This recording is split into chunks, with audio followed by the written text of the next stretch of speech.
के 10 डॉन जिनके नाम से कांपती थी मुंबई। फ्रेंड्स, आज हम बात करेंगे मुंबई अंडरवर्ल्ड के सबसे चर्चित रहने वाले 10 खतरनाक डॉन्स के बारे में।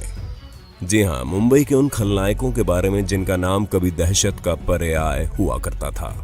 फ्रेंड्स, फिलहाल तो इन डॉन्स का अपडेट ये है कि इनमें से कुछ अपने किए की सजा जेल में भुगत रहे हैं और कुछ पुलिस एनकाउंटर के शिकार हो चुके हैं, मगर इनकी कहानी आज भी गूंजती रहती है। हालांकि कुछ भगोड़े डॉन्स की तलाश अभी भी जारी है। नंबर 10, रवि पुजारी। कर्नाटक के मंगलुरु में पैदा होने वाला एक खूंखार अंडरवर्ल्ड डॉन बेहद शातिर था।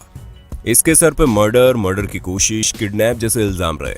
इस पर करीब 200 क्राइम का इल्जाम है। शुरुआत में इसने अंडरवर्ल्ड डॉन छोटा राजन की उंगली पकड़ी थी, यानी कि उसी के साथ काम करता था। लेकिन इसकी लाइफ में टर्न तब आया जब मुंबई ब्लास्ट के बाद छोटा राजन ने दाऊद इब्राहिम से किनारा कर लिया। ठीक इसी समय में रवि पुजारी ने छोटा राजन से अपनी उंगली छुड़ाकर अपना गैंग बना लिया और शुरू हो गया ब्लैकमेलिंग, अवैध वसूली, रंगदारी जैसे क्राइम करने में। और तो और उसने बॉलीवुड स्टार तक से फिरौती मांगी। इससे संबंधित कई केसेस पर दर्ज हैं। ये सचमुच बेहद खतरनाक डॉन रहा। Number 9, tiger Memon. फ्रेंड्स, ये वही टाइगर मेमन है जिसने 93 के मुंबई ब्लास्ट में इंपॉर्टेंट पार्ट अदा किया। सीबीआई और इंटरपोल जैसी खुफिया एजेंसियां कई सालों से इसको पूरी दुनिया में तलाश कर रही है। इतनी जद्दोजहद के बाद भी खुफिया एजेंसीज को टाइगर मेमन की इस पिक के अलावा कुछ हाथ नहीं लगा। आपको याद होगा 2015 में मुंबई बम धमाकों के आरोप में जब इसके छोटे भाई याकूब मेमन को फांसी की सजा हुई थी, तो इसने कसम खाते हुए केस की जांच कर रहे पुलिस अधिकारियों को धमकी भी दी थी कि वो भाई की मौत का बदला लेगा। फ्रेंड्स, खुफिया एजेंसी की माने तो टाइगर मेमन इस वक्त सरहद पार पाकिस्तान के कराची में रह रहा है। कहा जा रहा है कि इसके सर पर ISI का हाथ है, इसलिए बेफिक्र होकर पाकिस्तान और दुबई में घूमता फिरता है। अब देखना यह है कि ये कब इंडियन पुलिस के हत्थे चढ़ता है। नंबर 8, छोटा राजन। फ्रेंड्स, इस खतरनाक डॉन का नाम भले ही छोटा हो, ये है बहुत खूंखार डॉन। फ्रेंड्स, अंडरवर्ल्ड डॉन छोटा राजन का जन्म 1965 में मुंबई के चेंबूर में हुआ था। पूत के पांव पालने में दिख जाते हैं। सिर्फ 10 साल की उम्र में इसने फिल्म के टिकट ब्लैक करना शुरू कर दिया था और क्राइम का स्टार्ट इसने बड़ा राजन के अंडर में रहकर किया था। ये इसका लक था कि बड़ा राजन की एक दिन डेथ हो गई और तब ये बड़ा राजन के गैंग का सिरमौर बन गया। यही वो वक्त था जब छोटा राजन बेहद खतरनाक अंडरवर्ल्ड डॉन दाऊद इब्राहिम के संपर्क में आया, जिसकी छत्र छाया में इसने मर्डर, स्मगलिंग, फिल्म फाइनेंस जैसे क्राइम में महारत हासिल की और इन अपराधों को खूब अंजाम दिया। फ्रेंड्स, दाऊद का साथ मिलने पर इसकी आपराधिक उड़ान और बढ़ गई। इसने दाऊद इब्राहिम के साथ मिलकर न सिर्फ इंडिया बल्कि पूरी दुनिया में गैर कानूनी काम किए, मगर 93 के मुंबई ब्लास्ट इसके गले से नीचे नहीं उतरे। ये बम धमाके दाऊद इब्राहिम और छोटा राजन के बीच के रिश्तों में खटास डाल गए। आखिरकार ये खूंखार डॉन दाऊद से अलग होकर अपने अपराधों को अंजाम देता रहा और ये अपने समय का सबसे मोस्ट वांटेड डॉन रहा था। नंबर 7, वरदराजन मुदलियार।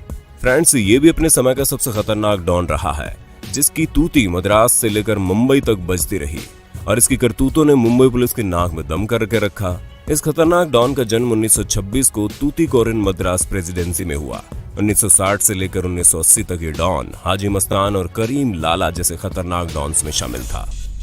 वरदराजन चेन्नई में छोटे छोटे काम करके परेशान हो चुका था। ये मुंबई इसलिए आया कि ये कम वक्त में ज्यादा पैसा कमा सके। मुंबई आकर इसने अच्छा काम तलाशने की बहुत कोशिश की, मगर मुंबई का बैड लक इसे अच्छा काम नहीं दिला पाया और ये मुंबई के BTC स्टेशन पर कुलीगिरी करने लगा। यहीं से वरदराजन की किस्मत ने पलटा खाया। इसी स्टेशन पर कुलीगिरी करने के दौरान इसकी मुलाकात एक शराब तस्कर से हो गई। बस फिर क्या था, इसे तो जैसे पंख मिल गए थे। इसने जबरदस्त तरीके से शराब तस्करी की और अपराध की दुनिया का बेताज बादशाह बन गया और लोग इसे वर्दा भाई के नाम से पुकारने लगे। नंबर 6, अब्बू सलेम। फ्रेंड्स, इसकी हीरो सरी की भोली शक्ल पे मत जाइए। ये चॉकलेटी फेस अंडरवर्ल्ड में बेहद खूंखार डॉन अब्बू सलेम का है, जिसने कई संगीन अपराधों को अंजाम दिया है। सलेम का जन्म 1968 में आजमगढ़ में हुआ। कहने को तो ये मिडिल क्लास फैमिली से था, मगर अपराध की दुनिया में आने के बाद ये जुर्म की काली दुनिया का ब्लैक स्टार बन गया। मिडिल क्लास फैमिली में जन्म लेने वाले अब्बू सलेम के पिता एक वकील थे, जिनकी एक सड़क हादसे में मौत हो गई। तब सलेम एक अबोध बच्चे की तरह ही मासूम था, मगर बचपन में ही पिता की मौत हो जाने की वजह से इसकी जिंदगी में यू टर्न आ गया। परिवार की जिम्मेदारियों का बोझ इसके कंधों पर आ गया। परिवार को संभालने के लिए उसने मैकेनिक का काम करना शुरू कर दिया। इस बीच अब्बू सलेम ने अपने इंटरमीडिएट की पढ़ाई भी पूरी की और घर से भागकर दिल्ली आ गया, जिसके बाद वो फिर कभी अपने घर वापस नहीं गया। दिल्ली में इधर उधर भटकने के बाद इसने कुछ समय टैक्सी भी चलाई, मगर ये काम उसे रास नहीं आया। तब ये मुंबई चला गया। यहाँ आकर इसने छोटे मोटे काम शुरू किए। फिर ये बन गया रियल एस्टेट ब्रोकर और यही काम करते हुए वो क्रिमिनल लोगों के टच में आ गया। बस फिर क्या था, इसने भी क्राइम के दरिया में छलांग लगा दी और अपराध का गहरा गोता लगा मारा। इसने अपराध में इतनी तरक्की कर ली कि इसे अंडरवर्ल्ड डॉन दाऊद इब्राहिम का संपर्क हासिल हुआ और उसके इतना करीब आ गया कि अब्बू सलेम को दाऊद इब्राहिम का राइट हैंड माना जाने लगा। ये 90 का दशक था जब दाऊद ने अपने आपराधिक डी कंपनी की बागडोर अब्बू सलेम के हाथों में सौंप दी थी। तब दाऊद इब्राहिम के कहने पर अब्बू सलेम ने फिल्म स्टार्स कारोबारियों को धमका के जबरन वसूली का काम शुरू कर दिया। देखते ही ये इस काली दुनिया में आगे बढ़ता चला गया। इसने दुबई में अपना एक बिजनेस भी स्टार्ट किया जो काफी चर्चित रहा। नंबर 5, हाजी मस्तान।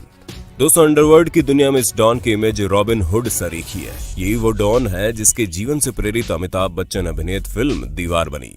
तमिलनाडु में पैदा हुए हाजी मस्तान का बचपन काफी गरीबी में गुजरा, मगर आगे चलकर ये अपराध की दुनिया के सितारा बना।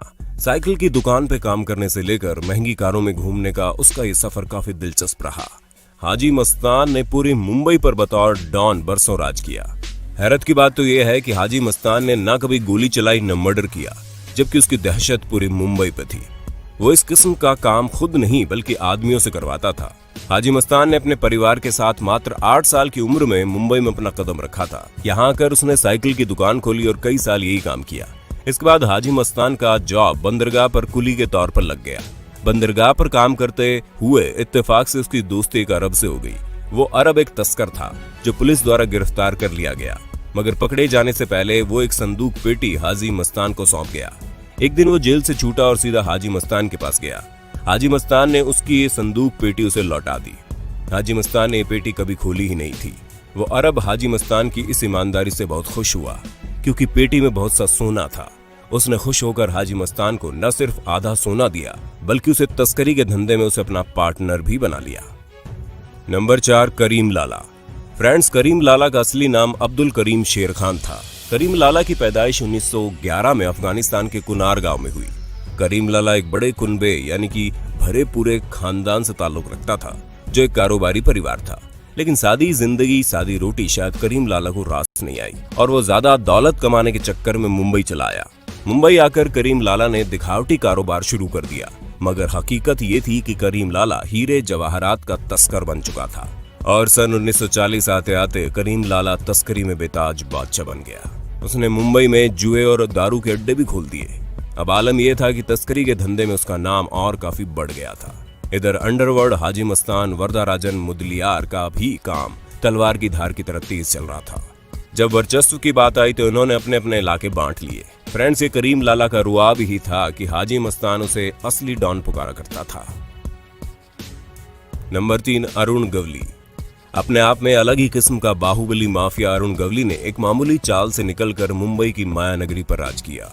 जबकि 1960-70 के दशक में मुंबई में करीम लाला, वरदराजन और हाजी मस्तान के नाम का सिक्का चलता था। वक्त के साथ तमाम डॉन की कारगुजारियां बदलती चली गई। कुछ ने तो सियासत का चोगा पहन लिया, कुछ मारे गए, कुछ देश छोड़कर भाग गए। तब अपराध की दुनिया में 2 ही खिलाड़ी बचे थे, एक अरुण गवली और दूसरा अमर नाइक, जिनके बीच मुंबई का तख्त को लेकर गैंग वॉर हुई। मुंबई पुलिस ने 96 में अमर नाइक को एक मुठभेड़ में ढेर कर दिया। तभी से मुंबई पर अरुण का राज चलने लगा। सफेद टोपी और कुर्ता पहनने वाले अरुण गवली के गिरोह में सैकड़ों लोग काम करते थे। उसके गैंग में शार्प शूटर की कमी नहीं थी। कई बिल्डर और व्यापारी अपने कारोबार को बढ़ाने और दुश्मनों को खत्म करने के लिए गवली की मदद लेते थे। बाद में गवली हफ्ता वसूली और रंगदारी भी करने लगा क्योंकि अपराध में उसके पैर जम चुके थे। पुलिस की माने तो ऐसे कई मामले थे जिनमें गवली ने सुपारी लेकर हत्या और मारपीट की घटनाओं को अंजाम दिया था, लेकिन सबूत और गवाहों की कमी के चलते वो हर बार बच जाता। लोग उसे सुपारी किंग कहने लगे थे। उसने धमकी, वसूली, रंगदारी और हत्या जैसे मामलों में बच निकालने के लिए अपने पुलिसिया संबंधों से भी काम लिया। 88-90 के बीच दाऊद इब्राहिम और अरुण गवली के बीच भयंकर गैंग वॉर हुई। वजह थी राम नाइक का एनकाउंटर। गवली को शक था कि एनकाउंटर दाऊद के इशारे पर हुआ है। डी कंपनी और अरुण गवली की इस गैंग वॉर में कई छोटे डॉन्स तो मुंबई से भाग खड़े हुए थे। नंबर 2, मन्या सुरवे। फ्रेंड्स, मन्या सुरवे को एजुकेटेड हिंदू डॉन भी पुकारा जाता है। कहा जाता है कि अगर वो एनकाउंटर में मारा नहीं जाता तो डॉन दाऊद का निपटारा कर देता। सुरवे ने मुंबई के कीर्ति कॉलेज से बीए किया था। दादर के नामी गुंडे भार्गव दादा की शरण में आने के बाद उसने मन्या बोधर के साथ मिलकर 1978 में एक आदमी की हत्या कर दी, जिसमें उसे उम्र कैद की सजा हुई। सजा के दौरान परवदा जेल में उसने सुभाष भटकर नाम के गुंडे को मार मार के अधमरा कर दिया था। जेल के बिगड़ते माहौल को देखकर उसे जेलर ने उसे रत्नागिरी जेल में शिफ्ट कर दिया, जहां खराब तबीयत के बहाने से वो अस्पताल में भर्ती हुआ और 14 नवंबर 1989 को वो पुलिस को चकमा देकर भाग गया। अस्पताल से भागकर मन्या सुरवे ने मुंबई में अपना गैंग बनाया, जिसके साथ उसने बड़ी लूटों, कातिलाना हमलों और बैंक डकैती जैसी कई वारदातों को अंजाम दिया। एक दिन पुलिस को मुखबिर से खबर मिली कि मन्या सुरवे अपनी गर्लफ्रेंड से मिलने वडाला आ रहा है। पुलिस और मन्या सुरवे के बीच जबरदस्त मुठभेड़ हुई। आखिरकार मन्या सुरवे पुलिस एनकाउंटर में मारा गया। इस एनकाउंटर की वजह बनी उसकी गर्लफ्रेंड विद्या जोशी। मन्या सुरवे के इस एनकाउंटर को मुंबई का पहला एनकाउंटर माना जाता है। नंबर 1, दाऊद इब्राहिम।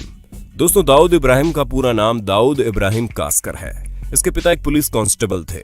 बचपन से ही दाऊद ने कई गैंग वॉर देखी थी, जिसका असर उसकी जवानी पर पड़ा। सबसे पहले उसने अपने पिता के पुलिसिया रुतबे का फायदा उठाते हुए लोगों से वसूली करना शुरू कर दिया।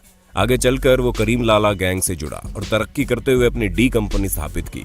दाऊद रिस्क कम ही लेता था, इसलिए अपने दुश्मन को जिंदा छोड़ना वो कतई पसंद नहीं करता था। दाऊद इब्राहिम ने अंडरवर्ल्ड की दुनिया में एक नई परिभाषा गढ़ी। उसने मैच फिक्सिंग जैसे अपराध को जन्म दिया। वहीं फिल्मी हस्तियों को धमकाकर वसूली, तस्करी, रियल एस्टेट जैसे क्राइम को मुंबई में आम कर दिया।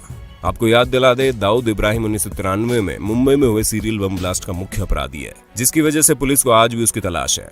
मगर दाऊद आज भी अलग अलग नामों से बने पासपोर्ट पर अलग अलग भेष बदल के जहाजों में सफर करता है। सुरक्षा एजेंसियों की माने तो वो पाकिस्तान में कहीं छुपा है और वहीं से डी कंपनी के काले कारनामों को कमांड देता है। फ्रेंड्स, वीडियो पसंद आया तो लाइक, शेयर, सब्सक्राइब जरूर कर देना। कमेंट्स